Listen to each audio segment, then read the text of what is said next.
second wave. I do not anticipate it to come up and hit the height of what the first wave did. But we definitely are monitoring as that comes through with our gauges in coordination with the USGS and UGRA, Upper Guadalupe River Authority.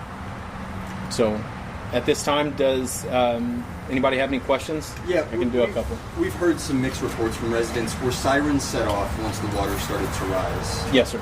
The sirens were activated. I don't have those exact times. They will be able to get those in the days and weeks to come because I do have it documented. They were manually triggered by the Comfort Fire Department. And generally the sirens are when we're watching the Cypress Creek. The Cypress Creek, whenever that water comes up, that is what affects the homes and the actual residents in downtown Comfort. The Guadalupe itself, as it comes up, we don't have houses and businesses that are actually in that minor, moderate, and major floodway of the Guadalupe. So the Cypress is what the key watch was as far as the sirens. We did do, as we were doing evacuations as secondary and third, we reinitiated the sirens, and that'll be documented with timestamps as well. And what time roughly? I know we need the timestamps, but I don't have a timestamp for you at this time. I would be off, and I'll get it for you in the coming days. Marshal, the evacuations that took place, what would have happened if you haven't evacuated those people? Were their lives in danger? I think the question was, if we hadn't evacuated the people, would their lives have been in danger? Yes. I can't say for certain. We took all the necessary steps, just as we do in the emergency services and in the situation, right? We know that this is a low-lying area. The residents know this is a low-lying area. Being the early morning hours, I can tell you my job as emergency management coordinator is to be with our partners, with the surrounding counties, upstream specifically, and the partnerships that I've created with the National Weather Service, as well as my TDM partnerships. So I don't want to guesstimate on what could have happened or what would have happened. I just know what did happen. As the judge said, and I'll reiterate, at this time, to my knowledge and what has been relayed to me, I don't have any known missing people that are Kendall County residents that have been reported. I don't have any known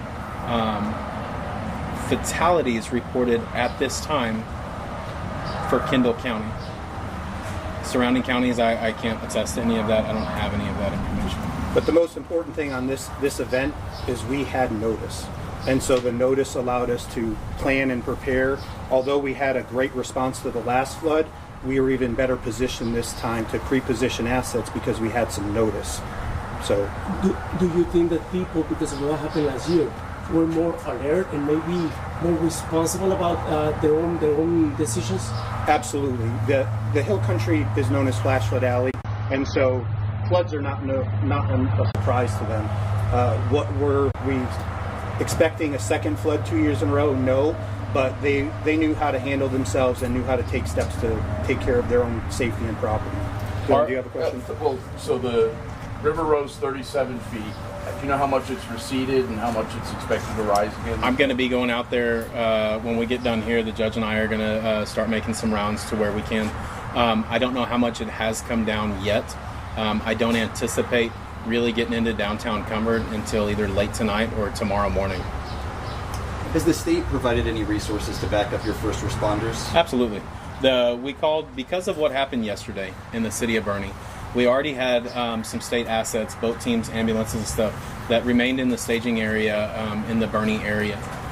What we did is when not knowing where the storm was going to land and what was going to happen, they stayed overnight in case Bernie needed them or the Kendall County area, right? So when this became an imminent threat to Kerrville and we had rescues happening and such, it was easier for the state in communication with myself and the city of Bernie.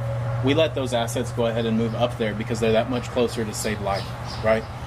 Behind that, I said, as those are moving up, I asked the state, can you backfill that package that we have so that when this water does get here, if we end up in that situation, we have those assets here. And that's exactly what happened. We have crews from all over the state that are assisting right now, as well as Texas DPS, the game wardens, fire and ambulance and boats from everywhere.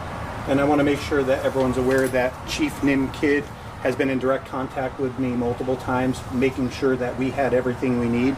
So the state has been very vigilant and making sure that counties that are affected were adequately staffed and resourced. So the state has done everything that we've asked, and there's nothing that we're without at this time. So I do want to go ahead and conclude this for right now. I will address one last thing. The red dye that everybody is going to see in the water, it is a facility down off of I-10 around the 525 mile marker. Their facility does have some water that came right off the river there that has come up halfway through the facility. I made contact in person with the owners of that facility this morning.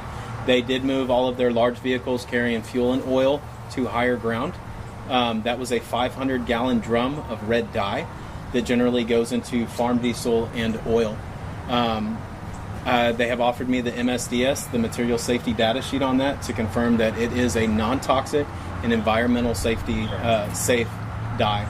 That is going to be seen as that, as you see the footprint, that dye is going everywhere. But it is no threat to the public. I have been reassured, and I will be reviewing the MSDS as the fire marshal as well. And one last thing I'd like to add is for any residents, homeowners in Kendall and Kerr can visit the Hill Country Daily Bread Ministries because they have flood cleanup buckets and emergency food for all residents.